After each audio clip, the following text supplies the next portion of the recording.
Like actually in Go? Say something. You are live. Hey, We're all. good at this. I am literally here. You know how sometimes we say that it's a very busy week, and this, some weeks are busier than others. And I'm literally just running over here, getting my phone after printing this, after writing this, doing an impromptu test. There's just constant things going. So what I like to do is have the chat open just so I can see what people say. One of the things I wanted to do this week, we've had a lot of conversations this week around animation. If you look in the update today, we're going to, just for fun, include some pictures of these guys out in the parking lot swinging a two-handed hammer as a prop for a pole arm. We've been doing pole arms. We haven't been doing hammer. Yeah, so there's been a lot of conversation this week around animations that I personally have found really cool and exciting. It's very difficult. It's time-consuming. And the problem solving around figuring all of that out is a lot of back and forth. I've got my own opinions of things. I've got Ben's opinions of things. I've got Michelle's opinions of things. I've got Scott's opinions of things. And I've got Sandra's opinions of things. And then I've got Mark Jacobs' opinions of things. So trying to balance all that out, and with the new animation system, figuring out what the language is moving forward, which is always going to be a work in progress for a while here. I don't want to say like, hey, next week you're going to see a swing and that's the style of this game. That's not where we're at. We're using all the new tech to discover not only what it can do, but what we need to do to make the animations look better than, for me personally, what I've seen in other games of our genre, but also how are we going to do those things. So it's a really fun challenge. To that end, I wanted Ben to do the top 10 with me because he has not only experience in designing this game, but he's been kind of the guy that I personally lean on to let us know, like, hey, mechanically this is how these things work, and this is how we want to show like I'm hitting a head with a pole arm. So he's going to we'll probably discuss a little bit more of what we've been doing with animations. That said, I can just roll right into the top 10. And I'm going to do probably most of this unless Ben wants to throw things in, because like I said, I literally wrote this up and he's been in his own corner until I dragged him over. I got this about here. 10 minutes ago, so I have read it very thoroughly. All right, so top 10-ish for the week. Currently, we're doing an impromptu with ITs and alphas for a possible weekend testing candidate. Sorry, I said top 10-ish and then went into impromptu testing. We're looking at several things that'll be illustrated here. Number one, work in progress tech, siege engine firing, and ammunition updates. One of the things that we always try and do is not kind of do all of the work and shove it in and then find lots of problems. So in this case, Matt has been working on kind of an MVP for siege engines. So if you think back, over the last 2 months, there's been a lot of work on bows and arrows and aiming and firing. All of that work is being used kind of to get us to an MVP of the current version of siege engines. Right now, I think we are literally, as I walked over here, there was a discussion of can we land this now. Matt we can spawn a siege engine in front of you, we can aim it and move it, and that is communicated across the server, so the guy next to you aiming his, you'll be able to see that. And then this version will also add in ammunition and firing of arrows, not bolts, of arrows using similar aiming mechanics to bow and arrow. That then gets us to test all of that code, which was, I think, about 2.5 to 3 weeks of work before he starts diverging that work so that siege engines and bows and arrows feel different. It'll be pretty cool in all honesty. I'm kind of looking forward to just dropping these things and shooting. Later on down the line in art, but related, Michelle, I asked her to do some concepts simply right now for testing. This is not going to be indicative of everything. There's going to be more design input on what bolts look like, what their impacts look like, how much damage they do. But she's doing VFX concepting for the bolts for each realm. So we're kind of arbitrarily doing a fire, ice, and poison kind of version, so that we literally have very clear colors going on in the sky as these things are shooting. So not only do we know what's going on, but we can add more particles to these things so that we can test the particle performance. So that's a good lead into number 2, particle performance updates. So we are. I've got like a note for myself on how to update this for the end of the day. We've got this huge meaty change from Bull, Dave, and George, which is also going in tandem with some changes from Andrew. I'm not going to rehash a lot of the tech talk. If you go back a couple of weeks on the top 10, and I'm trying to think of where else we wrote it, but I had a good write-up from George of kind of how particle performance works. It's kind of a multi-pronged attack by different people from different disciplines. Couple weeks ago, 3 weeks ago, I think we did a VFX test on a small island. What we did is Andrew did some performance increases there. We discovered some issues, took that out, put it back in a different way. We're adding in more work from Bull, Dave, and George, and what we're hoping for is around a 30% particle rendering performance increase from the previous version. That will then illustrate what needs to be done moving forward. This 30% is completely dependent upon testing. It's completely dependent on each user's rig. So don't take it as I will see a 30% increase. This is still we're shoving this in today and going to be looking at what that gets us and where we're going to be going moving forward. Number 3, temp crafting UI. One of the really cool things that we're trying to do is kind of keep talking to backers, and we want to have a UI that backers have a say in, and also have a UI that backers can actually mod fairly easily. One of our more prolific backers, MeHuge, has been working on a temporary temporary for Beta 1 crafting UI to replace our slash commands for all the crafting changes that Christina has been working on. We did a review of that this week.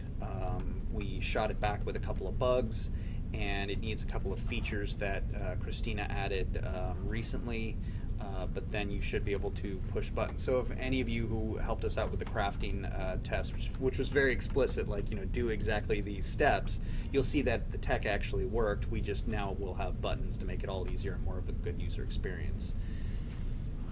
Let's see. You have any words yet? Nope. Just that now that we're done with the particle rendering performance, hopefully that means Andrew can get back to working on the animation stuff. Yep, we'll lead into that. Number 4, work in progress tech, seamless zone transitions. So this is one of the really cool things, and I don't want to super hype it, but it is a very cool thing that what we're working on is we have 2 different physical servers. You'll be able to walk across a bridge in this testing case, and you will transition from one physical server to another. We'll take all of your character updates and drop them over on the other server, and likewise you'll be able to see other people running around and running across. We have 2 different issues that we are tracking down. One is last week what we were seeing was depending on people's machines and dependent upon the time the test ran, people were seeing a brief loading screen, and sometimes that was 1 frame and sometimes it was longer. What we discovered was that the 2 different local servers basically had a time drift over time and were slowly desyncing their time. Colin has put in a fix for that, which greatly improved it. However, we then kind of, we always try and keep pushing things. So the next thing we did was, I think we did a quick test of everybody running in groups back and forth and transitioning multiple people at the same time, which brought up the next thing that we're tackling, where we were seeing an issue. I don't know the words to describe it, but basically we all would suddenly get a loading screen. So that's Colin's next thing. Did I miss something here? Oh, the other thing he did was updating how quickly the player loads on the destination server. So, I'm on server A, I need to be on server B. We need to load you really quickly so you don't get a loading screen. So there were improvements around that. Both of those contributed to a decrease in seeing loading screens. And part of this, obviously, some of the tech that we pulled him out of because of these issues was setting up automatic boundaries around the zones, so that we don't have to place these by hand. But the idea there is, in a large continent, you could run across and literally be crossing between different physical servers.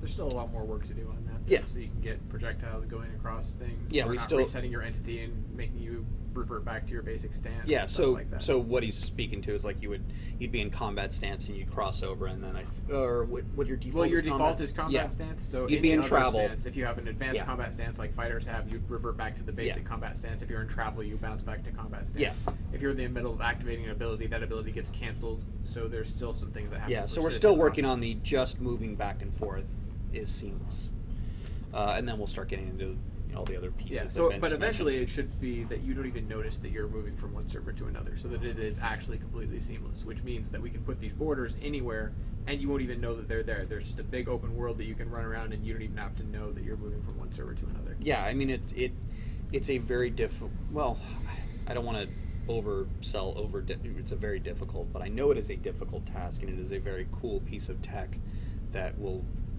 make us be able to do large swaths of land, be able to support large battles, lots of players, because we're literally breaking everything up into physically different servers, and you can just run between them. I always like thinking of it as literally my guys going boop boop boop, some kind of Tron effect.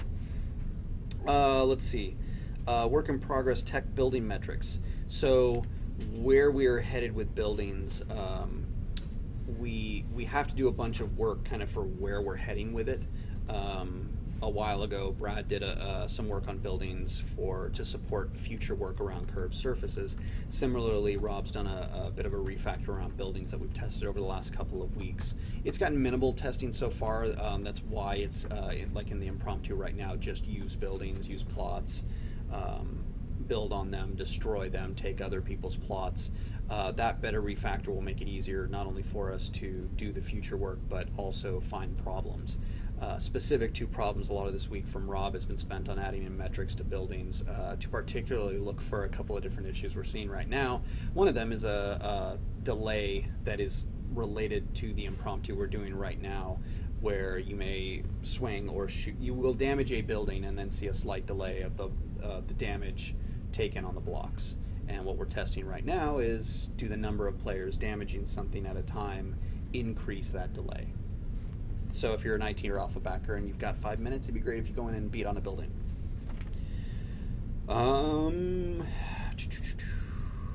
Art. Okay, so now we're getting into animation. Okay. So this week we've been doing a lot of not only work on the animation assets, but also kind of just work on communication and figuring out how to kind of merge everybody's ideas of what is going on with the animations. One of the things we are focused on right now is a slice of life of where we want to take the animations for the game. Some of the things we're figuring out there, the great thing about the new animation system, which is this next item, is that we can take pieces of an animation and assign them to other groups. And in this case, you can kind of think of it as the pole arm animation set, the one-handed sword holding a shield set, the spear and dagger set. Each one of these are kind of like their own little groupings. So the really cool thing here with the new system is Scott was able to do all these really nice runs. What we call them, the combat run, walk, and then we decided we'd call travel the sprint. We decided not to do that because there's specifically a sprint ability in combat Oh, that sorry. lets you move faster. Run. So there's only two states. There's a walk state and a run state, and those are purely based on how fast your character is moving. And then once you go into travel, that locomotion is completely different. So there's just a travel locomotion that's separate from the combat locomotion, which has two animations to it. Two animations to Yeah. support it.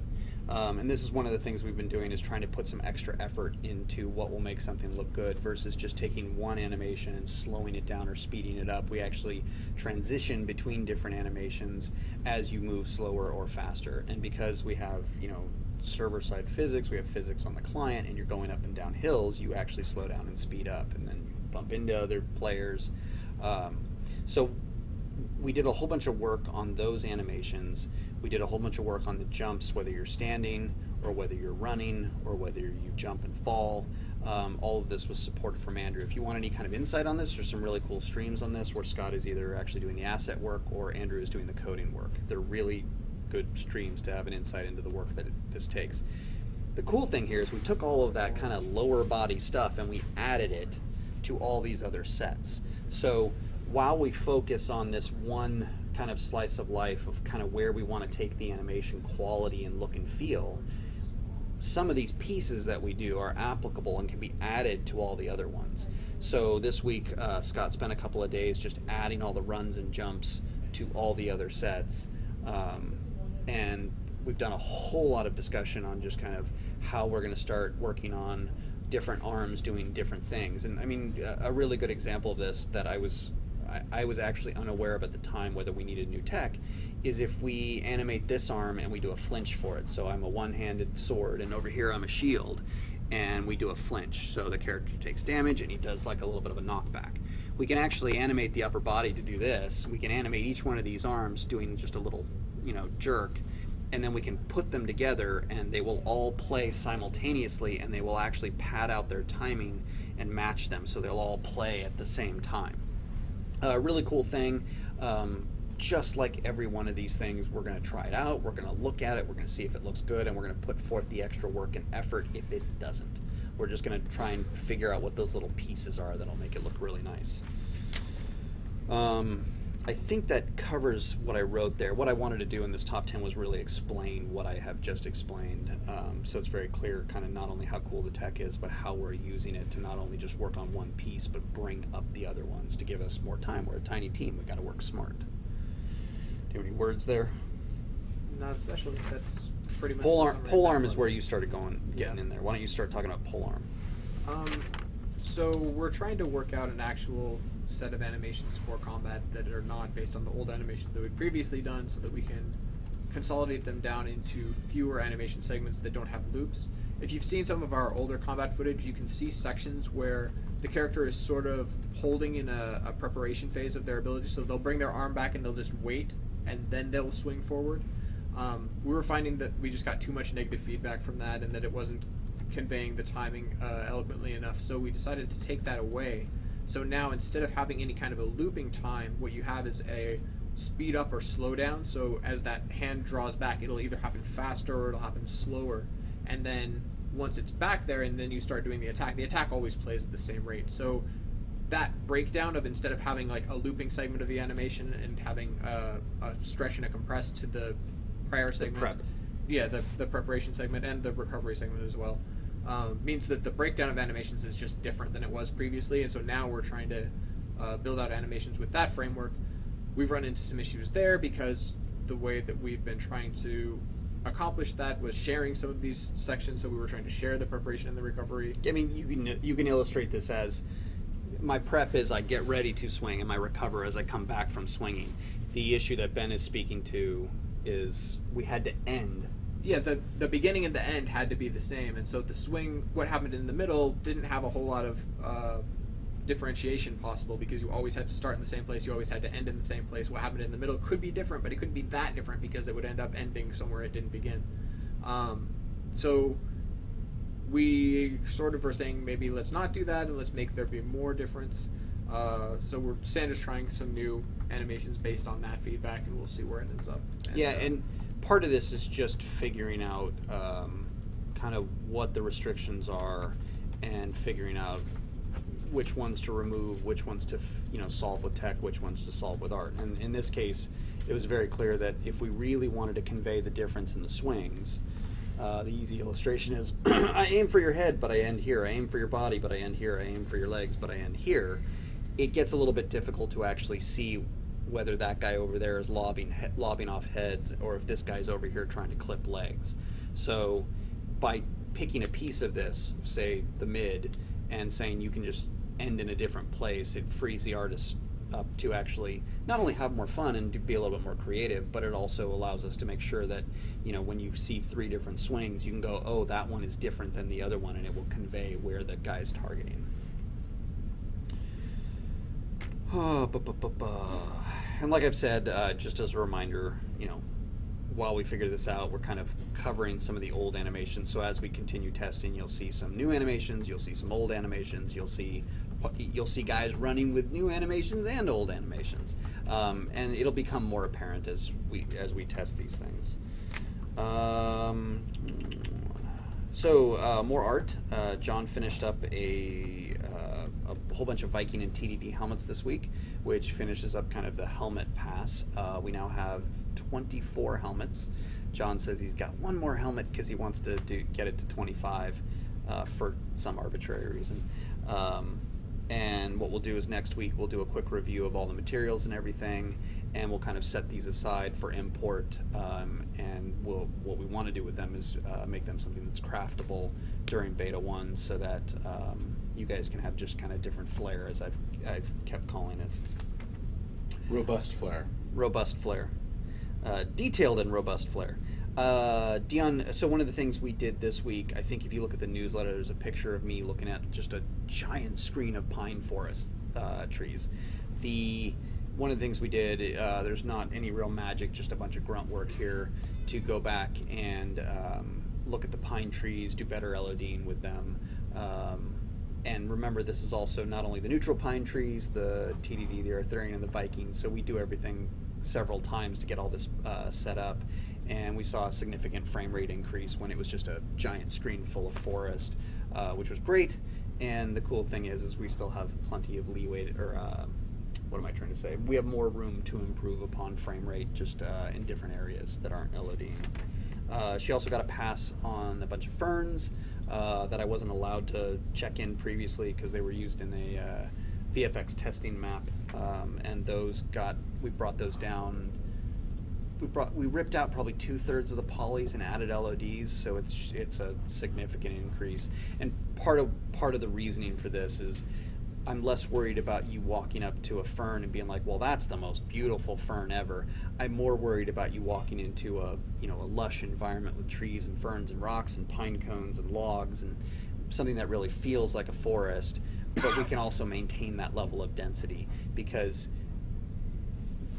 we get more room to create more different areas for different types of gameplay. If we can have an area where, my player is getting covered in bushes or something, and then he's got clearings, or he's got to step over logs or go under things, it adds a little bit more of a dynamicism to gameplay. And Ben's been a really big help with that, just kind of teaching me from the perspective of a designer how to avoid frustrating things for players when they're moving about in the environment. Just very clearly covering collision, making it very obvious, I can go under that, I can go over that, so that you're not, some guy's not coming after you to lob your head off and you've got, just a little bit of health left and you want to jump over a log and you can't. Those kind of frustrations is really what I want to try and avoid. More work in progress. This is a bit of a bigger. It's partially a restructuring and partially a better way of doing things. I've been starting to take all of our assets and create new mods. The way we've done things with the world art has been more from the perspective of make a specific thing. So make rolling fields of grass is a good example. The issue is that kind of locks us into kind of one setup, and it makes it difficult for anybody else, such as Ben, to come in and say, I just want to make some grass. Because then he has to make my exact same version or rebuild it with a bunch of different settings. So the goal here is to kind of break everything up into different types of assets. So the textures, the trees, the ferns, the logs, the pine cones, break them all up, and then let Ben kind of say, okay, I want some ferns here, I want some logs here, I want some trees here, and then I want to use the forest texture under the trees, I want to use the grass textures under the grass, and all of this will not only be preset up by the artist, but it will also contain the realm variations. So anybody setting up an area only really has to worry about just what the neutral basic setup is, and then when realm control switches happen, it's already there. We don't have to do it 4 times. This also gives us better improvements on how we do the art direction for all these things. It lets Michelle do her job better. It lets Ben come up with ideas that I did not think of, which he does on a regular basis. When you just start, the terrain editor lets us do things very quickly and lets us get all different kinds of permutations just by changing numbers that we needed to actually adapt to that better as artists so that designers could also make things without us intervening. I think is pretty much the way to put it. Yeah, the terrain system is, like we say, sort of procedurally assisted. Like, you can't just say, here, make an island, go. You have to give it a lot more explicit instructions than that. But the way that you break down the assets and being able to automatically just say, hey, I want to put some trees, not, hey, I want to put some trees, but I have to remember that I need the Arthurian trees and the Viking trees and the Tuatha trees and the neutral trees that all match. Like, Yeah. you just say, no, trees, and then it figures it out all by itself. Like, it will just save us time in developing things later on. Yeah, and you illustrated this problem when you did the pine forest, because I remember you added like all these warps. You were trying to build like a mountainous region, and it was doing all these weird things with the textures. And I remember saying to you, oh, I hadn't planned for that. Okay, hold on, let me add this in. And we added all these settings into just how the textures would work for the ground, so that when it did big warps, it would actually still look good, and it would add in more variation and stuff. Okay, we're getting down to the last one, which I kind of already talked about, which I think I can skip, which was Michelle's sketches on the Siege Engine VFX. So that was the last item on the list. I think we can go to questions. Yeah, It's been other than that, my TLDR for the week is it's been a really busy week. We've done a lot of different work in a lot of different areas. Good week overall.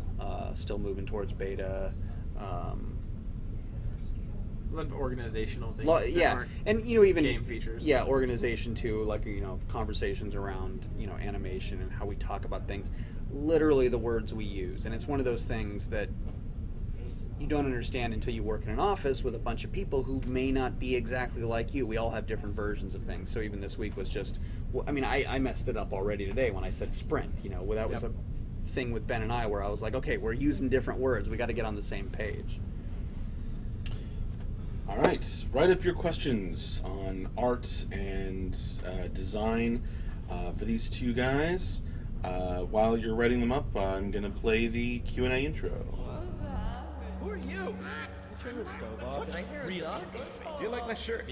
When are this? Is this my spleen? Now it is time to answer some questions.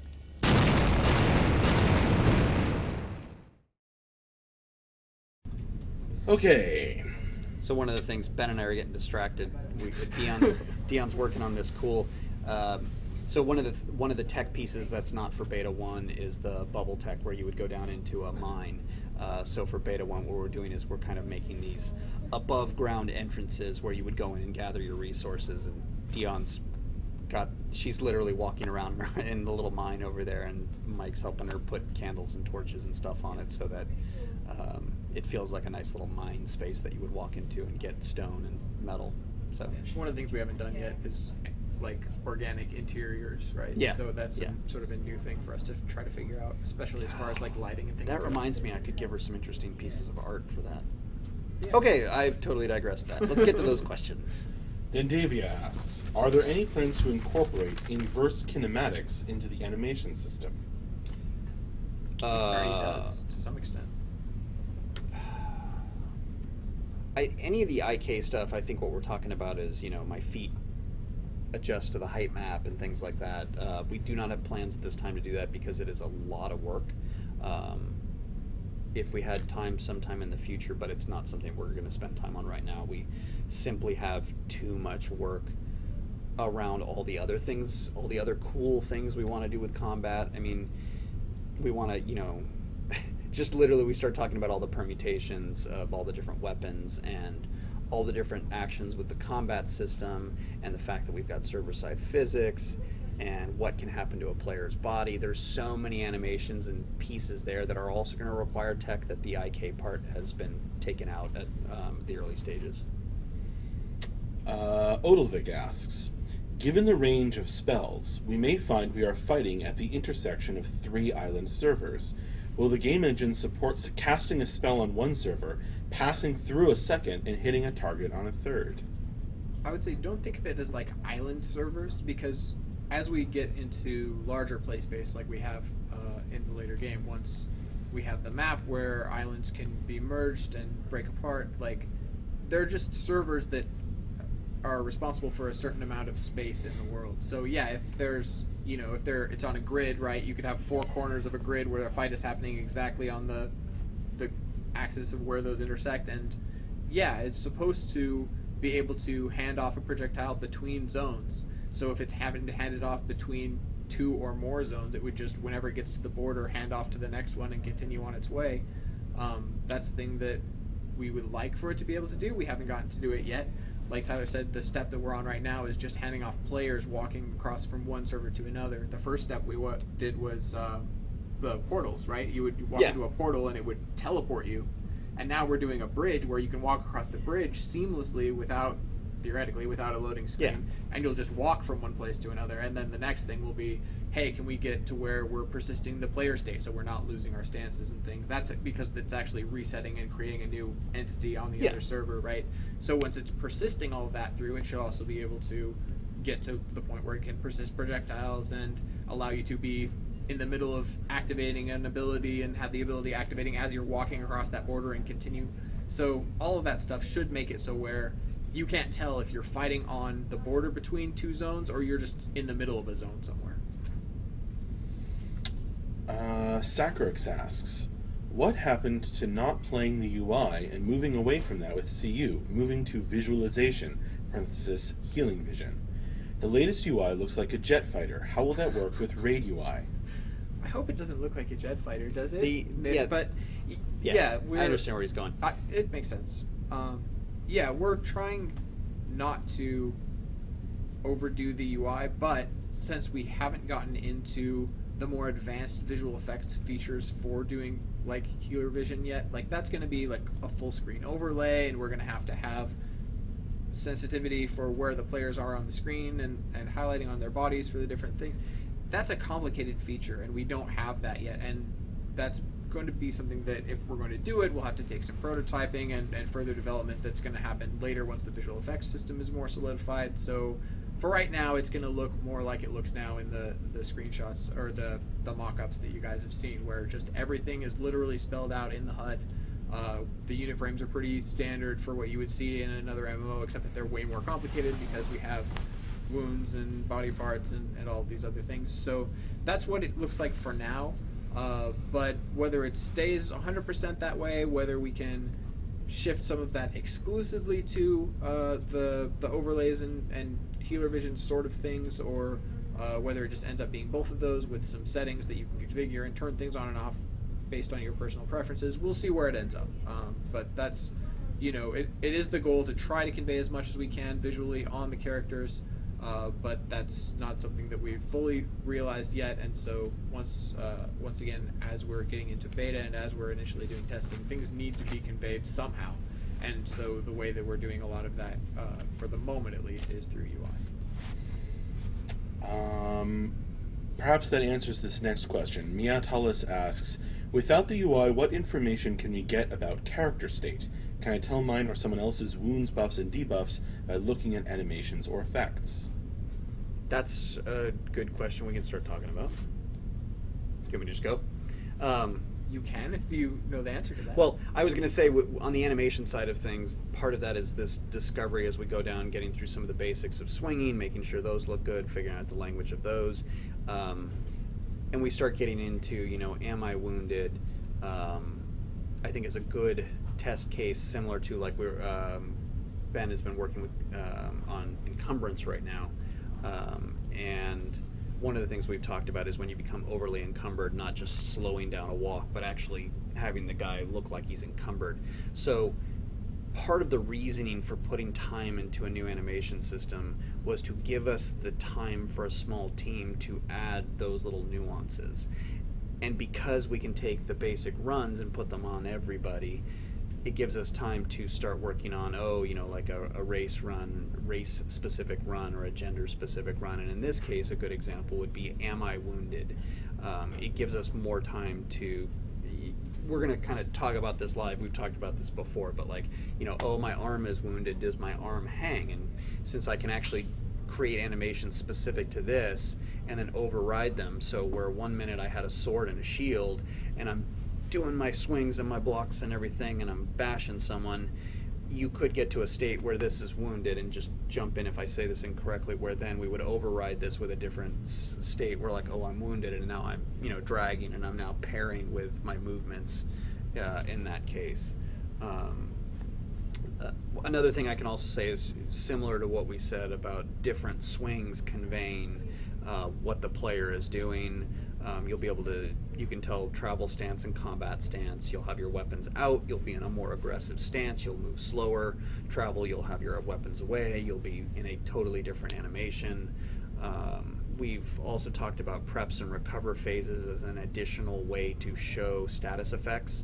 So just tropishly to say, if I was confused, you'd be standing there ready to swing, and before you swing, we're saying, well, you're confused, so, and I'm gonna just make something up that like I take longer to swing. So to do that, we could show you doing like a head wobble, like you're kind of shaking off an effect before you swing.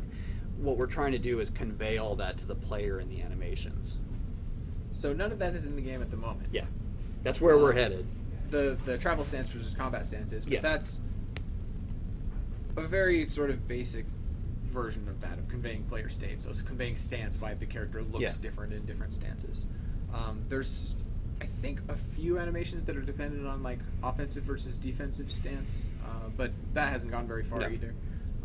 But as far as like the buffs and debuffs and wounds and states, as far as that's concerned, pretty much all of that is conveyed through the UI at the moment. Like Tyler said, eventually we would like to get to the where we can say like, oh, well, your leg is wounded, so your character is limping, right?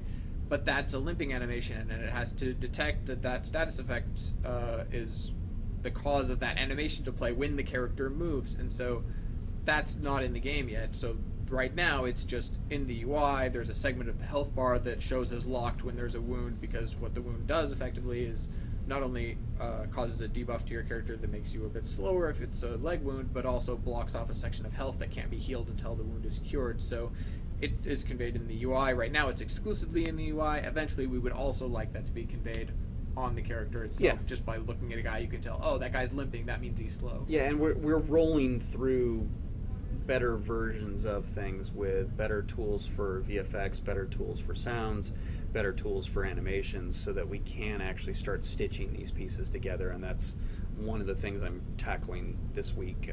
It's been just more animation centric this week, and I've got conversations lined up to look at the tech that we have right now for adding VFX and particles. So we will start adding those pieces in. They're just not all there right now. Swazi asks, will we see cube structures making up the starter cities for each realm, or will they be pre-made structures created outside of the cube system? I could see an issue if some buildings look different than others because of the nature of cube buildings versus other pre-made building assets made by CSE. I think generally I can say, that's an interesting question, and you'll have to wait for some further details on that. More specifically to the difficulties of trying to make things look different, that's also something we want to address kind of as we move Cube along. Can't talk too much about it yet, but it's a good question. Brando2 asks, once placed down in front of you, will siege engines have a rotational limit on them, or will you be able to full pivot the siege engine around 360 degrees? Right now, have you played with them much? Because I was going to ask if you can double check what I'm about to say. The current one doesn't fire at all. Yeah, and your but I mean, character have you isn't moved paired- it? Your Yeah, your character isn't character's not to it, paired, so but you can move it. I think you can just turn it however you want, but your character doesn't attach to it. Yeah, at all, I thought when I tried it, like I said, this is all still in progress, but I thought that it didn't go all the way. I would assume, I don't know, maybe this is a question for Ben, what he wants it to do. So some things will be able to rotate and some things won't, basically, right? So things that can't rotate will have like a very limited field of fire, where if you deploy a big enough trebuchet that it's on the ground, right? It's not on wheels or it's not on a stand or anything that pivots. It's just stuck there. You can angle the arm a little bit to make it go in a slightly different direction, but you can't like turn it all the way around without like taking it apart and putting it back together again facing the other direction, which would take a while. So something like a Scorpion, though, it's just on a pivot. It's like basically on a base that has a joint there where it allows it to rotate. And so I think for something like that, assuming we could get the animations to pair up where the character could be, holding it and walking and moving. Yeah, and then Yeah. and walking around it. Like, that's sort of an animation thing. If the animations aren't there and we can't really get that to work, then the character will just go and grab it and be stuck onto it at a certain angle, and it'll Well, only turn so much, which is what we've One sort of is talked one is about. what intent is, and I don't think the animation keeps us from doing what you want. If you want the character to actually move all the way around, Well, so or the engine. the question is, assuming we want the small siege engines like a Scorpion to fire in all directions, do we have a character that walks up to it and uses it within an arc, and then if he wants to use it from the different angle, he has to let go, walk around it to the other side, and grab it again, in which case it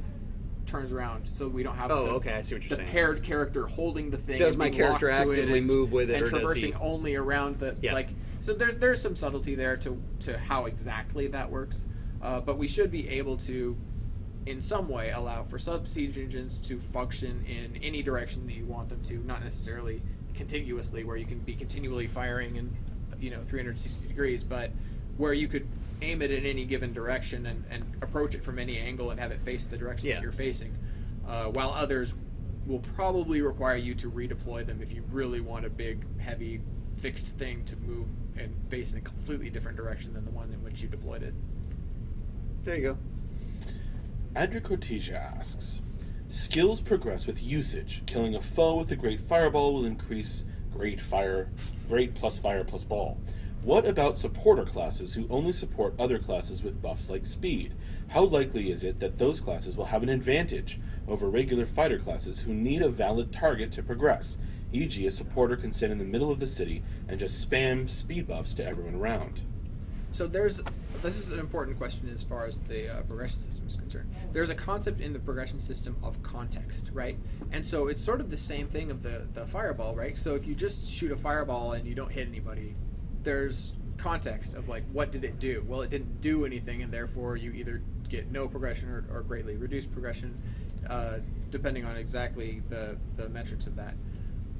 But a speed buff is sort of a different question. Of like, if you were using a speed buff all day, because progression is calculated daily, right? If you were using this all day and nobody you used that speed buff on did anything, because you were just using it in town and none of those people were accomplishing anything, then the rewards are not going to be as much as if you had gone out with a group and you were using that speed buff on them and they were running somewhere and then they got into a fight and then you defeated some enemies and some other things happened. And so the context of that is that the game knows what you did the whole day and then gives you progression rewards based on the day, as opposed to on each individual tick of each individual button press of each action. So that's kind of one of the important things of our progression system and our daily rewards, as opposed to real-time rewards, that we can actually look at the big picture as opposed to the individual usage of something and tell exactly what the ramifications and the resultant effects of that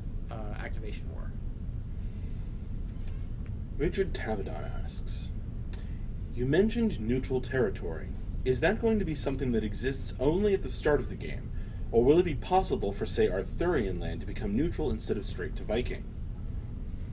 I don't remember the details of a couple of discussions we've had around that actual question. Do you? Yes. So Okay. if you go out into enemy territory that is owned by an opposing realm, and you just destroy everything, you don't capture anything, you don't put up your own stabilizers, you don't do anything to it, it reverts to neutral. So there can be the concept of neutral territory, that nobody owns this at the moment, because actually claiming it and owning it is more time consuming and difficult than just clearing the ownership of whoever actually owned it previously. So actually shifting something from this is owned by one realm to this is owned by another realm doesn't go direct. It goes through this intermediate stage of it becoming neutral, of that realm losing control over it, and then it going back to your side. This is how islands break up again. So you know how islands, our map system, you may or may not be familiar with, those of you watching.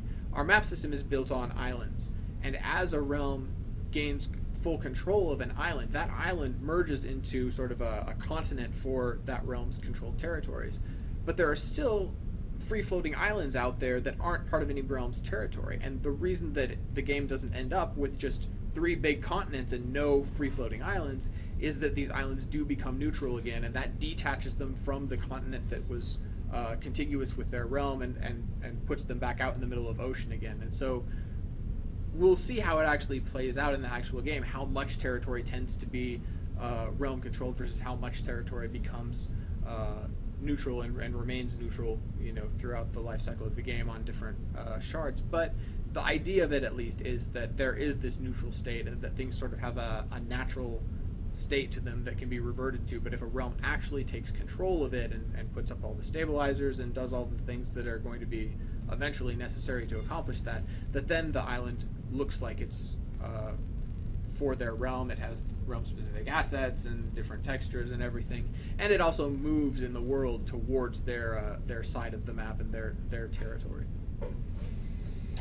Docile Pishoff asks, wouldn't it be better if siege weapons took 1 ammunition every time they were completely empty, rather than drag and dropping it yourself?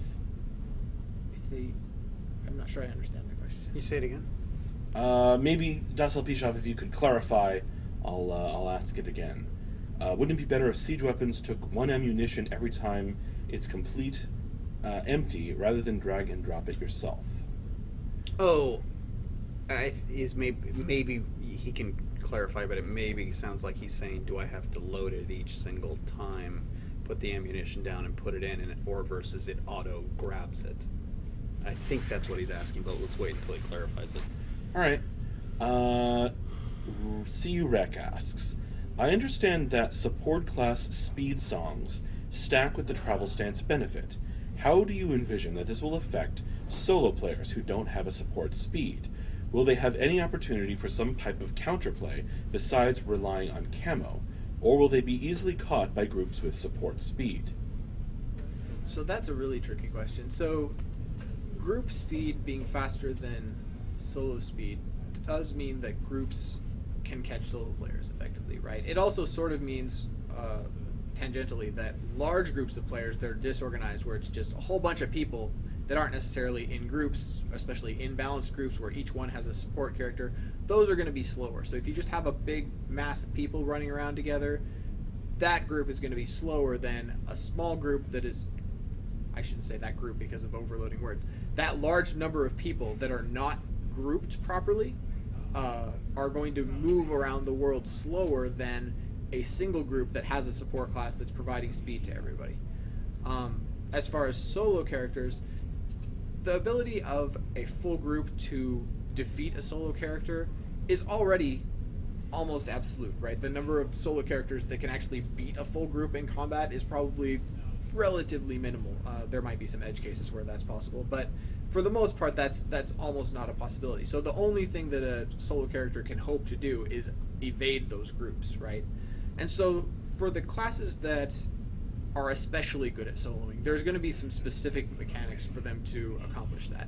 That's not to say that other characters can't solo, but they're going to have a more difficult time because they're not necessarily going to have all of the same class-specific tools in order to do that. Now, hopefully, we will be able to provide some universal tools through consumables and things like that that will allow you to do some things solo that you don't necessarily want to commit to as a group. So one person doing one thing is less expensive than 8 people doing that same thing. So it doesn't necessarily pan out to be the same value to a group as it would be to a soloer. So exclusive solo players might have some things that they can commit themselves towards in order to facilitate their preferred style of gameplay that groups don't necessarily have to care about as much. So we'll see where all that ends up. The idea is that we do want classes to be able to solo, and being able to solo and not get constantly destroyed by groups is important.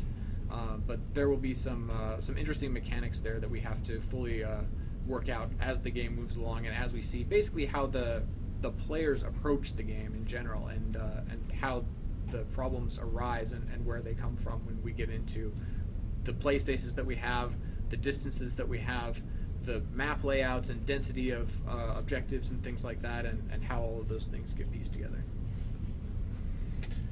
Lev Villain asks, I've somehow set my mind on a crafter and a scout type, but I know there are many people wondering about the rest of the classes. When can we get an updated homepage telling us more than last year? That's a good question. producer. What's the question they want? Or sorry, what's the information they want? Like, what are they looking for that's more? More class information, I imagine, than Before what's beta. currently on the class pages. Before Yeah, I mean- beta, okay. Yeah, I mean, before beta, as we roll through some of the, there's going to be changes, there's going to be testing, there's going to be more stuff that's going to come out of that. There may be more discoveries. Oh, that's a cool thing we can do with the animation system. So probably before beta.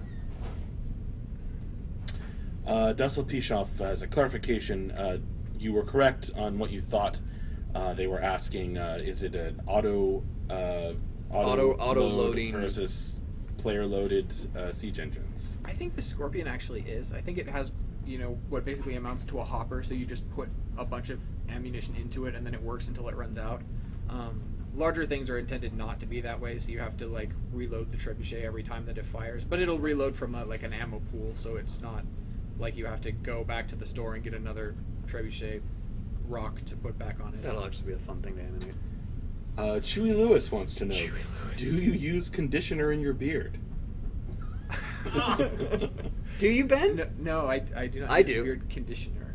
That's, Not oil. That's JB's realm. That gets a little That's- fancy for me. And my son. And your son? Mark's behind the camera, folks. if you're I'm more of a wondering. get up, get clean, go to work person. Odovic asks, will groups be allowed to share encumbrance to some degree, perhaps allowing players to place items in a non-instantly accessible bag that is deemed to be carried by someone in the group other than the owner, so a group isn't stopping every so often to allow encumbered players to catch up? Interesting question. yeah, that's an interesting question. That's not a thing that's currently in any of the plans for what we're doing. We've talked a little bit about having pack animals and of course caravans and stuff, so that you can transport large amounts of stuff or just heavy stuff from place to place without personally being encumbered. But we'll see how that works out. There isn't a group share feature that we've already got spec'd out or anything like that, but it's an interesting idea, and that might be something that we figure out to some extent. Certainly you could, if you wanted to, just give your heavy stuff to the guy that can carry a lot of stuff, if they're in your guild and you can trust them to give it back. But there's not a specifically designed feature already established for doing that I'm gonna jump systemically. in about 5 minutes. Okay. Also, once you guys are done for a few, I'm gonna get the status of the test now. Okay. Cool. Mark said he's going to jump in about 5 minutes, folks. So look forward to that too. Moving on. Epoch Plays. You guys missed Max's facial expression. It was this. He looks at the screen. What? Just wasn't sure if you were finished answering the previous question. Epoch Plays asks, Mark in the past has mentioned booby traps in the depths, and some player classes being amazing at the griefing/trapping of that area. I'm gonna play that. Can you go into some depth on this idea? Wow, there's even a pun in there. Well, Yeah. if this is hey, Mark talked about this, can you talk about it? Let's I'm save gonna- that for Mark. I'm yeah. gonna say if Mark is gonna come back, Yeah, exactly. we'll let you ask him that. All right. Part of the He thing can is, tell while you. there's a lot of shared information, we're making an MMO, so there's a lot of it. So sometimes we don't want to put our feet in our mouth. I will Ask say, again when Mark is back, Epoch Plays. Yeah, I will say that crafters building traps is one of the things that they're supposed to be especially good at. So if you want to go around putting traps down, being a crafter is probably the class that you want. I'd forgotten about that. That's actually Alright. just a lot of fun. Negative Zero wants to know, what has been the most annoying thing you've worked on during the development process, and specifically on your way to beta? You wanna go first? I guess so. I think for me personally, it's been the ability system. As you guys know, at least most of you probably know at this point, we've gone through a major refactor of the ability system from where we were. Geez, how long has it been since Yeah, we and started we've got rehabilitation? way better animation system, way better VFX. Well, yeah, not even that part of it though, but the way we were previously creating abilities through the editor, and the difficulties arduous. we had. Yeah, it was very difficult. it was And unsustainable. yeah, and the reason for that was because a lot of the features were very much built in a one-off nature, where it was like, hey, we need this ability to do this one specific thing. Yeah. Okay, great, it could do that one specific thing. Can we do something slightly different? Well, that's a whole new feature. Can we do something slightly different than that? Well, that's a whole new feature. And so everything was just forever to get working, and it tended to be when one new thing got fixed, because of the way that things were put together, it would sometimes break something that had previously been fixed. So we did a lot of retesting of old features and ensuring that things were constantly working. Here's a and not new breaking. thing. 3 things broke. Yeah, and so that happened quite frequently, and that was quite frustrating for us, which is what led to the whole rehabilitation thing. So we basically burned down that system and rebuilt it in a lot of I've ways. honestly forgot what the question was. What's the most frustrating? Oh, frustrating thing. Okay. Which I would say is the ability system because of that, and that has been a really big rewrite. It's been a lot of new ways to approach that system to where it's now driven by the component model and on the programming side. On the implementation side, it's now based on XML and a bunch of CSV files, which have their own problems, and I could get into why that's also has problems, but that's something that's going to be improved on once we get a little bit further on into beta. It's very good for prototyping and testing things out, but it's not as good for maintainability, just because it's a very difficult syntax as opposed to like Okay, a you free-form gotta scripting stop language. soon because Mark's gonna wander back and I won't get Okay, mine. but that would be my answer is Yeah. abilities and rehabilitation. I was going to preface mine that I'm a bit of a glutton for punishment. I tend to my detriment at times, put my head down and work really hard on something, even if it is really difficult. But at other times, I really like succeeding. Games always. I mean, I've been in games since 2001, I think, or 2000. I really, really like it because it's always constant problem solving. And there's always these really difficult ones, and there's always this great hurrah at the end, like, hey, high five, we did it, and even the ability system is one of those things, like, oh, this actually works, this is so much better, good job. And some of these things do genuinely just take time.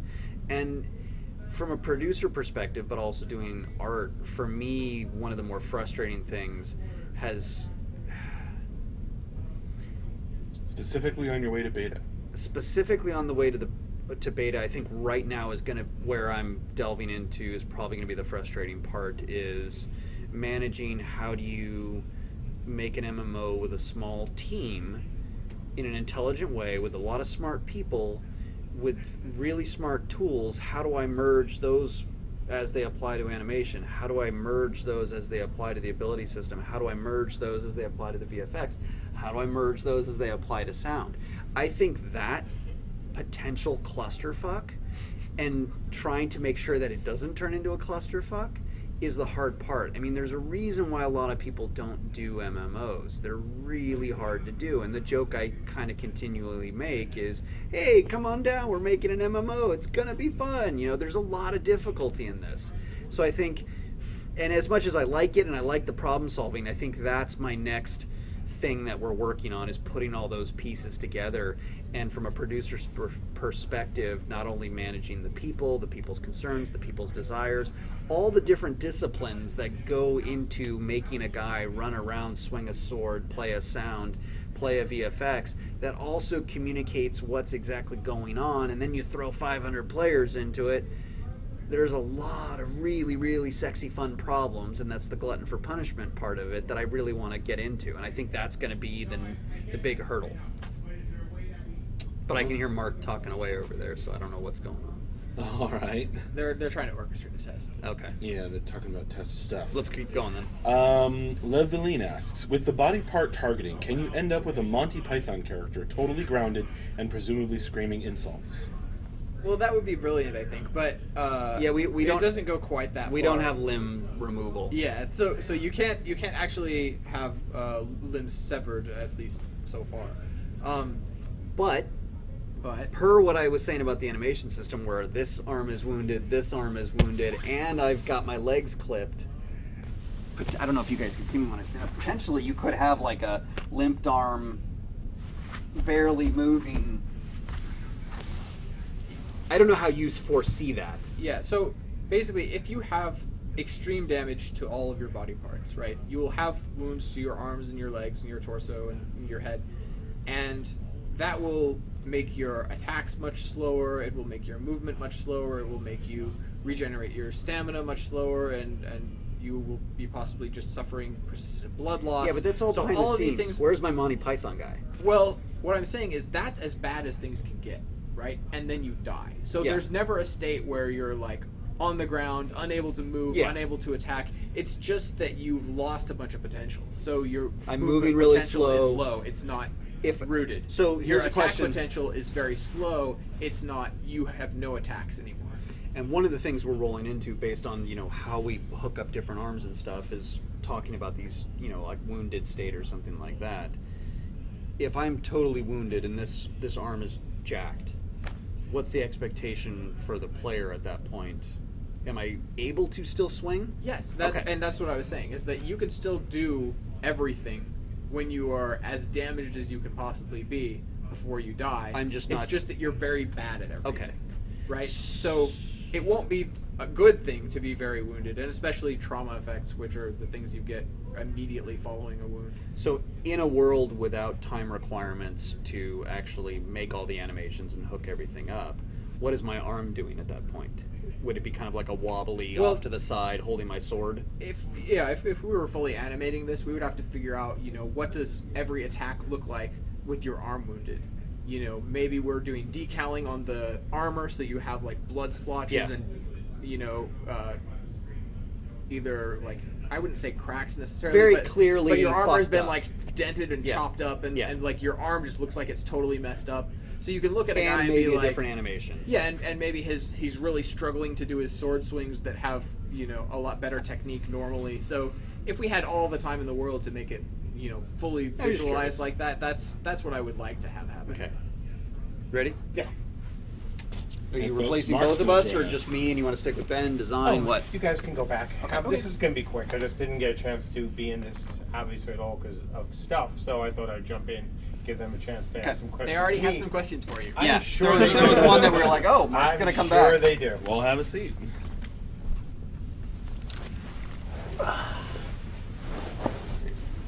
Hey, all. So before questions, one of the things I was doing over there, I don't know if you overheard any of it. We're talking about tests this weekend. We are absolutely looking good as of now for at least, one test. And we'll see, we may be able to have both a fledgling and a hatchery test, but won't know on the latter for another hour or so. But as of now, we are good. It looks like for what could be a fun fledgling test. So details in the email. It will be, again, at least as of 2 minutes ago, an alpha and IT test. The idea with this candidate, for those of you who read your emails, this is a build candidate for this weekend, the one we've been testing for the last hour or so. And if this goes really well, guys, it will be the build candidate for a beta test, for our beta backers. So keep your fingers crossed. This looks like something you folks haven't been able to do on Moss for like quite a while. So yay. Questions now. Cool. All right. Well, Epod Plays saved this one up for you. So it says, Mark, in the past, you have mentioned booby traps and some fun you can have griefing in the depths, and some player classes being amazing at the griefing/trapping of that area. Can you go into some depth on that idea? Not really. Not more than I've already talked about. The idea is that we want to give our crafters, whenever possible, a little extra, I guess incentive is a good word, to get involved in RVR. Obviously, they don't have to. We're designing this around the concept of, the whole crafting class, around the idea that you don't have to get in. But I want to throw in some things that are both fun from a gameplay standpoint and useful from a gameplay standpoint, and that's where traps come in. So crafters can make traps, crafters can lay traps, and I am hoping that will encourage more crafters to get involved, because if they do, not only do they help their realm, but they help themselves, because they'll be getting a different reward from the king than they would be just for crafting. All right, I'm jumping back up the list of questions, folks, trying not to skip people too much. Lodoween asks, it has been said that races will have varied speeds, How will support abilities that increase speed be affected across races in a single group? Will everyone be auto-limited to the slowest race, or will the abilities grant a set speed rather than a % increase? Yeah, that's certainly a to be determined. Because look, there are issues either way, right? If you allow the slowest guy to be moved up to what would be the default setting for the speed, of the ability, well, then you're kind of taking away from the whole choices matter thing. On the other hand, what you don't want to have is people so spread out due to the differences in speed or base speed that it becomes even harder to group and group in the right way. I mean, using support class. We're not talking multi-boxing, that sort of thing. So that's one of the things certainly to be determined. Once we get to the support classes. Tomanus asks, will the status of an enemy's health or condition be immediately related to the UI when targeted, or will such assessment be limited by range and or perception-based skill? Certainly range and perception will have a lot to do with it in later versions. You guys asked a great question early on. I think it was actually you, Sacrix, correct me if I'm wrong, regarding UI and the whole concept of healer vision and not hand holding and all that. And the answer the guys gave was spot on.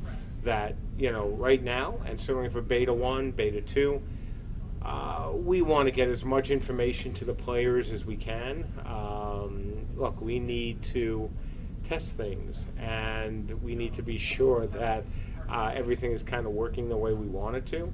So expect more of an overload of info in the early betas than you're going to have at the end. And so this is where that would apply as well.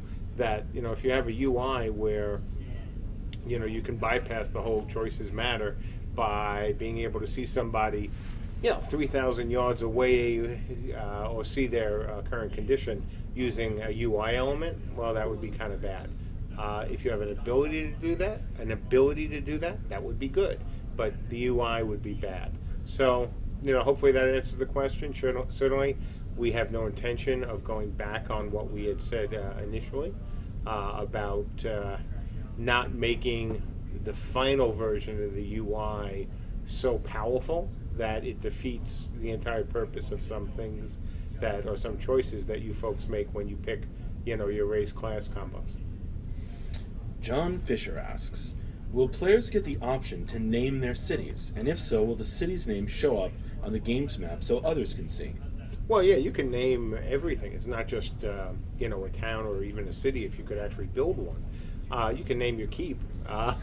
You can name any structure. That would kind of go along with the, whole purpose of having your building, having a building system, that you can actually name your buildings.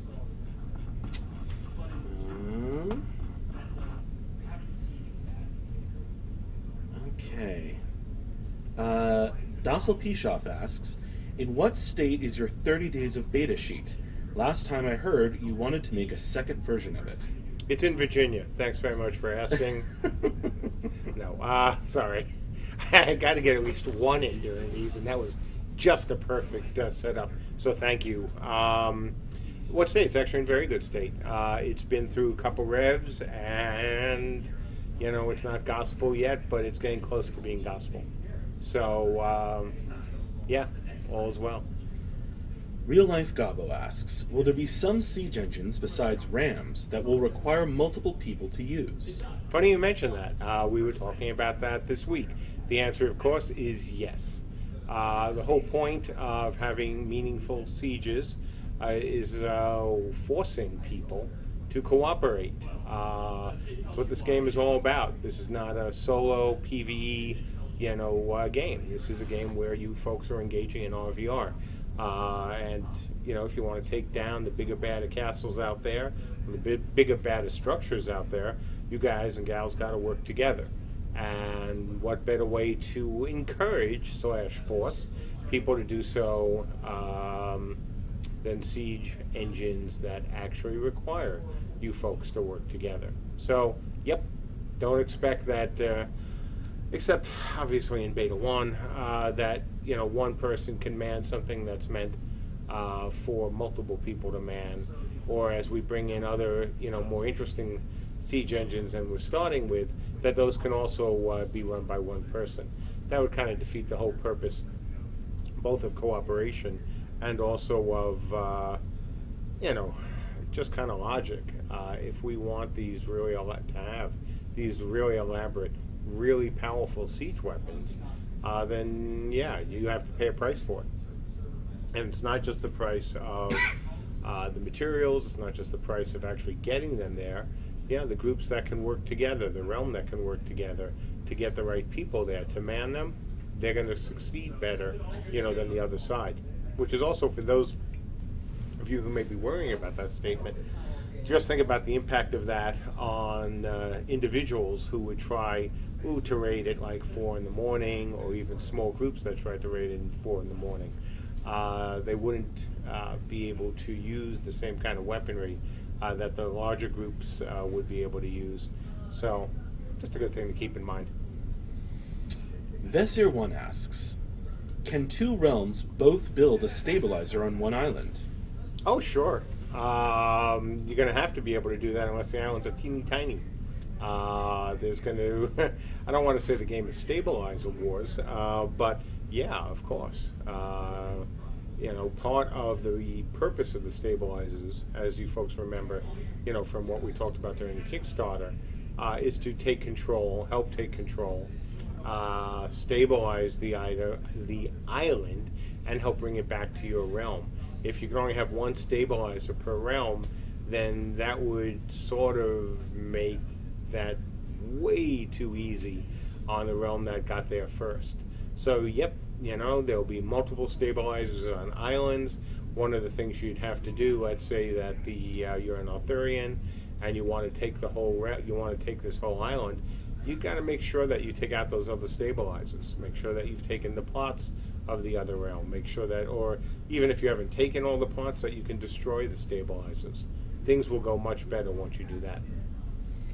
Sacrix asks, it was said we would be hearing what would replace the old path system when you had the 5-in-1 archetype. Can you give us information on what will replace the path system? Will weapons be the gating mechanic for skill progression?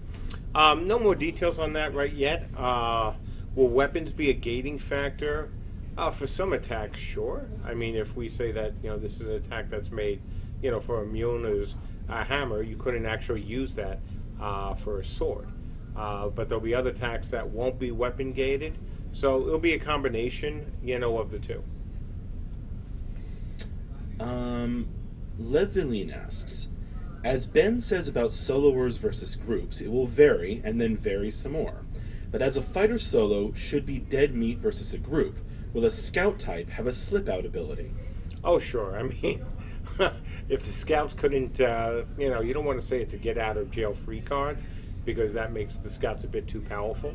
But yes, the whole point of being a scout, especially being a powerful and successful scout, is that you can get out of dodge a little bit easier than the other classes. Andrew Cortesia asks, this question is not meant to be rude. I'm just curious. Uh-oh. Do you have an internal schedule for things like we need this system until the 25th of June? It always feels a bit unorganized to me. Yes, we do at times. We try not to do that only because the whole small team thing. And so, if you say you need a feature, and that feature, let's say, is being shepherded by Andrew, and that during one of the weeks, we need Andrew to jump in somewhere else. Well, then he can't get that feature in. Does that mean he failed? Of course not. That means, in that case, he was pulled onto something else. So we try not to talk in that way, both internally and externally. Again, small team, people jump around a lot. If any of you have been through our interview process, we love to have generalists here. And while there are some people who are really focusing on one aspect, of coding, like gameplay guys right now, they also jump. They can also jump around. So it's not that we're disorganized. Far from it. It's just that, talking in terms of, especially short deadlines with a small team, unless certain items are really quick. Like if the programmer says, I can have that to you in 2 hours, which means 4 hours, which can mean 8 hours, it's really hard, and it really isn't all that helpful to sit down and go, yes, we must have all these things by this day. Because look, we're one of the more challenging things about any of these Kickstarted games, especially Kickstarted MMOs, is that we want to have testing. Obviously, we've tried to set a whole new level of the amount of testing and access you folks get. Certainly, our IT folks have been in there since the beginning. Alphas are in hopefully every week, sometimes like this week, multiple times during the week, as well as on the weekend. And since we're really focused on actually making a product that works, well, you see that we try to fix bugs, not necessarily as quickly as they come up, but, depending on how serious it is, awfully darn quickly. And so it's hard to say, to a programmer that, hey, you only have 2 weeks to get this done, and that's all there is to it, and if you don't get it done, you failed. When we also say to that programmer, hey, there's a couple bugs in your code, or hey, we need your help on something you worked on, 6 months ago. So honestly, don't think about it as disorganized. This is how most small teams who are developing both a game, but running a game in outside testing, especially when that outside testing is our backers, this is what you have to do. We just don't have enough people, and frankly, no team really does.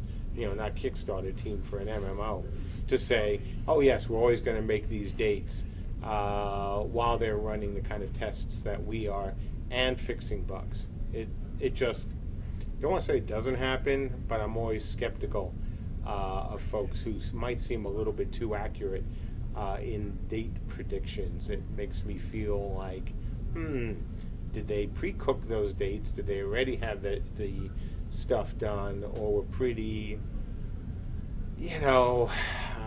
overstated the amount of time? The old Scotty principle. So, long answer, great question. Anything but disorganized, at least usually. Pre-shrunk Cyberpunk asks, how soon do you guys think I'll be able to ridicule people to death with the Dark Fool? No, not soon enough. Really not soon enough. That is certainly a class I'm interested in. Look, it's, boy, I hate to say, I keep saying, gotta cut back on that.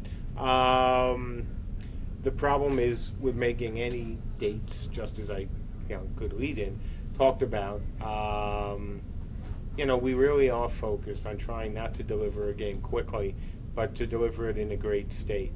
And for those of you who have been checking their alpha emails, you saw some, pretty good improvements in the last week to things you're able to do in the game. And we've got some other things that we've been testing here that hopefully we'll show next week as well. So, I hate to be the guy, I really do hate being the guy who has to always say, I can't talk about a date right now, but since I've always said to you folks, and this goes back to even Warhammer and Dark Age, that's my job.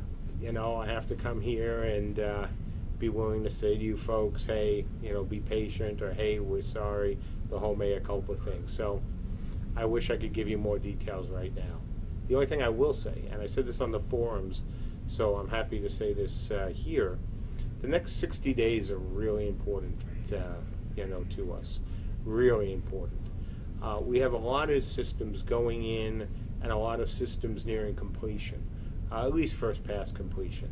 We have animations, we have VFX, we have siege weapons, we have seamless zone transitions. We have other things that will be going in the next 2 months that are going to change how I think a lot of our backers feel about our progress. We have to obviously accomplish that, and certainly, look, stuff happens, but if we can hit that sort of, those sorts of milestones, I think you folks will be really happy where we are. Won't be necessarily so happy that it took us this long to get here, but if things go the way we're hoping, I think there'll be a whole lot of good feelings by the end of next month. Toto Tata asks on the YouTube chat, how about 4 arms/legs playable race? Let's get normal 2 and 2 in and get that working. After that, we'll just have to see. Sakurix asks, do you have secondary plans if your highly BSC body parts system fails without wasting time making animations for everything connected to it? Say, for example, swapping to something similar to the ham system from SWG. Has this been spoken about? Yeah, of course. Not ham in particular. Eggs, rye, yeah. Ham, not so much. Oh, come on, that was good. Come on. Jeez, tough I'm crowd. Jewish, I don't get ham jokes. Yeah, me too, I get them. But look, do I think that the BSC animation system is going to work? Yeah, I absolutely do think so, because Andrew thinks so. And his core competency is kind of high when it comes to this sort of stuff. So is there a fallback if it doesn't work? Of course there's a fallback if it doesn't work. Will it waste time? Sure. I mean, if we think that the BSC Frankenstein kind of animation system doesn't work, have we wasted some time? Of course we have.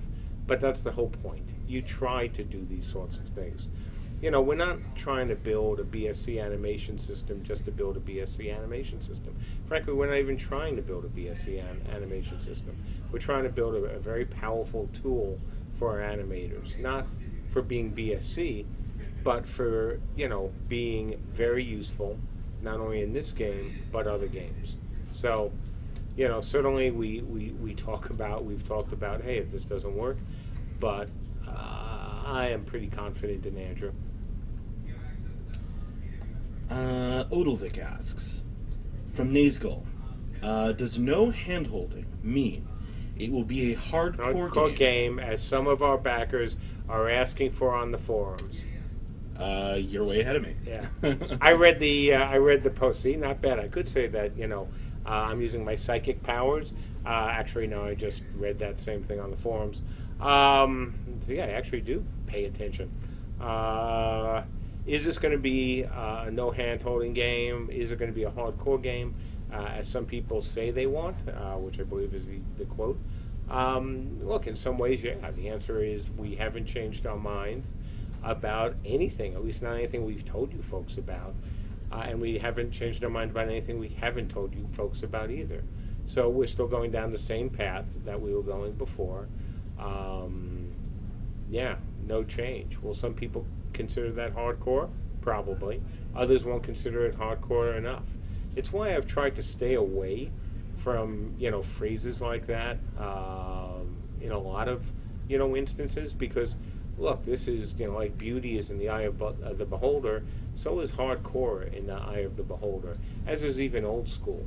What we're trying to do, as we have said from the beginning, is, you know, go back and take some features, take some mechanics, take some playing style from the older MMOs before things got too easy.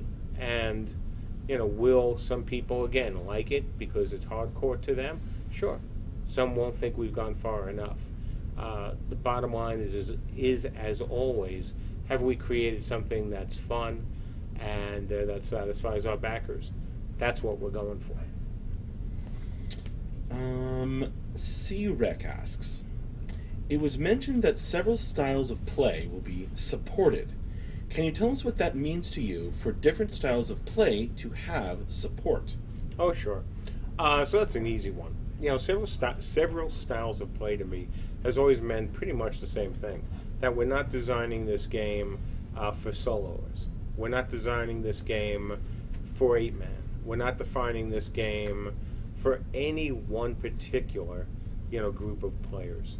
What we're trying to do is create enough class diversity to create race diversity, to create just a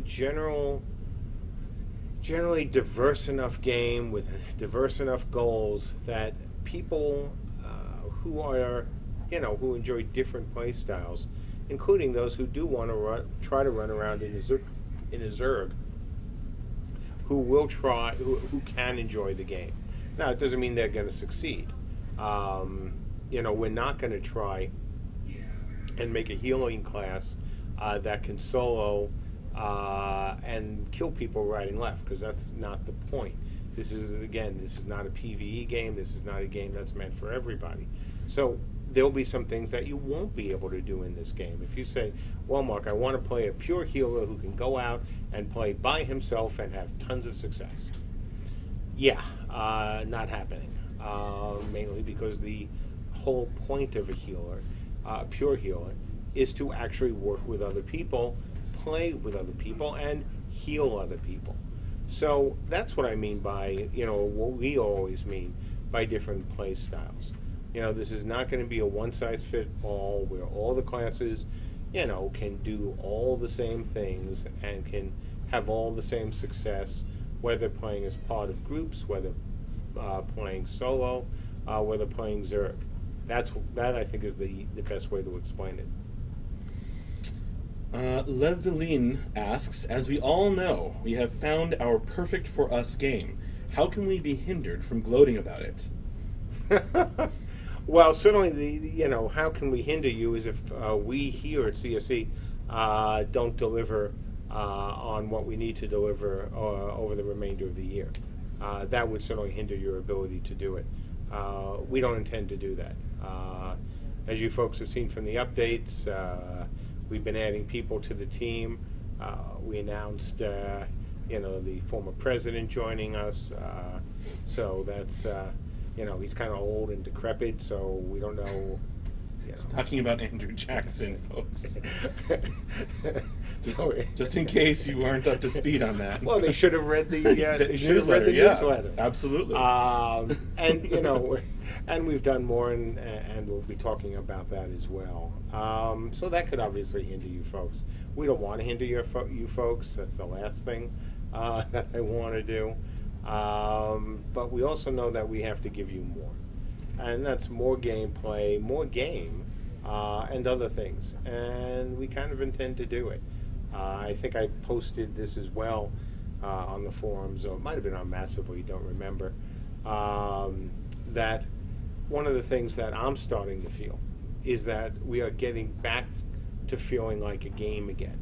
Obviously, before the nightmare known as rehabilitation, we were actually feeling like a game. You could go, you could have fun, you could blow, up other people, you could run around. And obviously that disappeared when all the abilities we had disappeared. We're getting there again. And we've now, in some ways, are ahead, in many ways, are ahead of where we were in terms of just gameplay. Forget the tech, forget the stuff like, seamless zone transitions and all that, which is obviously quite important to us, but that isn't gameplay. I'm talking about actually feeling like gameplay is making our tech feel like a game. And, I was getting that feeling today. I got that feeling yesterday. Yeah, smiles all around. On the YouTube chat, Lev Villain asks, is there a way to tell how far another realm is to claiming an island? Yeah, we're going to have stuff like that. We're going to do that in a more interesting manner than just a map. So stay tuned. So, folks, it's getting nigh on 5:30, I believe, right? Yep. So 5-minute warning, guys. Gals. All right. 5-minute warning. Oh, this is a repeated question. Let's see. Anyone seen Wonder Woman yet? So tell me what you think in chat.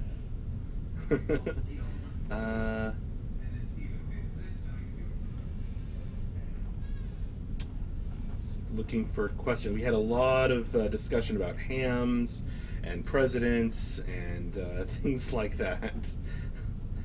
Okay, Sacrix asks. Man, Sacrix, you're on a roll today. What do you consider large scale with keeping your engine in mind? Not just from your own perspective. What do you think people coming to see you believe is large scale? Good question. So, for us, we've talked about large scale at 1,000. Achieving that means we've absolutely hit our goal. Other people will think a couple hundred, because when you go in and play other games, and it really doesn't matter which game, you start to really see a serious performance issue once you're getting above that number. So I think it's somewhere in between. Now, would I like to get more? Oh, heck yeah. Doesn't mean that most battles are certainly going to be like that, because the kind of organization that will be required to sustain those kind of battles is going to be obviously kind of important. And we're not involved in that. That's up to you folks. But we'll see. I hope that we have more than a few 500 plus battles on the server with the engine performing the way we expect it to perform, because that would just be epic. If it gets higher than that, or we have special events where we actually do encourage people to show up for those things, that would be even better, because that would be just friggin' awesome if we can support the kind of load that, once again, we would like to, and that's well above 1,000. Dulos OG asks, can you play a solo or healer that heals others without joining groups? Kind of like a wandering medic. Absolutely. Absolutely. And that was, something, that is important to me. We've talked about making healers, obviously useful and important in this game. And so, the idea that you only have to be in a group and that's the only way to heal doesn't really fit with that. As a use-based system, and as the guys were explaining to you earlier today, what you do out in the field in terms of context, that's what's really important. That's what's one of the things that's very unique about how we're handling the whole leveling up system and the progression system. So yes, as a solo healer, if you want to go, and do the whole, hey, I am a battlefield medic, and going between groups, even if you're not part of the group, and you're just healing people, absolutely. You will be well rewarded for that at no penalty in terms of your contribution based on, for the realm rewards from the king, at no penalty for doing so, because that would also not make a lot of sense. Leveline asks, will having one throwaway character play Patsy only to a crafter be punished or hindered? Try that again?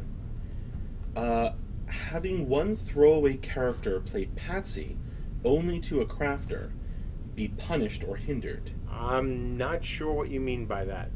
If you would kindly rephrase, we'll try again. Alright. Also, Sacrix, you keep daring me to ask the iteration question, but I don't see any of your questions with the word iteration in them, so try again. Let's see. Tamanus wants to know if we're going to make Vikings great again.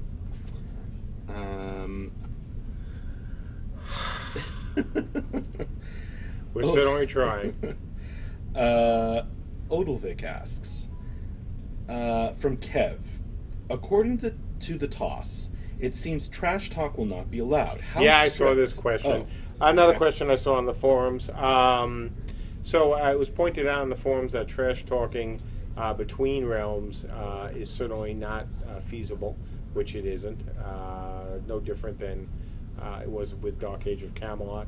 I believed in it then, I believe in it now, so that's not changing. In terms of trash talking within your realm, that's not something we're going to enforce unless you cross the toss line. Look, this is your guys' realm. If you have a guild that's doing some trash talking, or an individual that's doing trash talking, that's not something we're going to get into. On the other hand, if the trash talking crosses the boundary of decency, of obscenity, rudeness, stupidity. As some of you folks might remember, those wonderful, Halcyon days. Halcyon? What is it? Halcyon? Halcyon, there we go. Halcyon days right on, 9/11, Dark Age of Camelot. The jerks who were in chat telling us and other players that they were related to Osama bin Laden, and they were going to, blow up, our buildings, and they were going to blow up and kill Jews. Yeah, that sort of stuff kind of would cross the line more than a little bit. So, that's how we're going to be enforcing things. All right. Maybe this is good to close it out with. Give the guy who had the Petsy question a chance before we totally close it out. See if he has rephrased the question. Leveling is clarification. I'm thinking about having a separate account.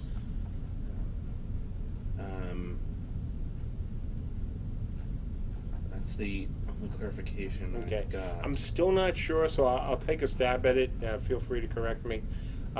So is it possible to play two accounts, where one account is a crafter account and another is a regular, a combatant account?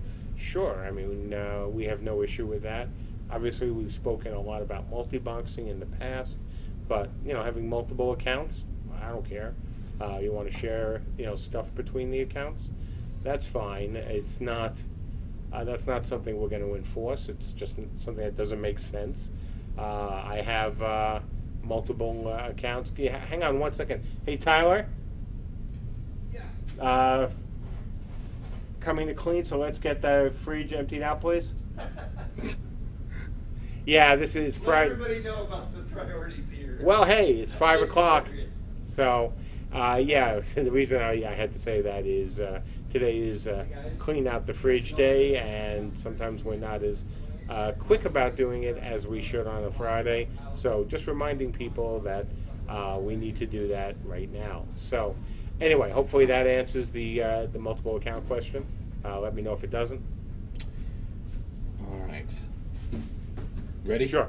Okay.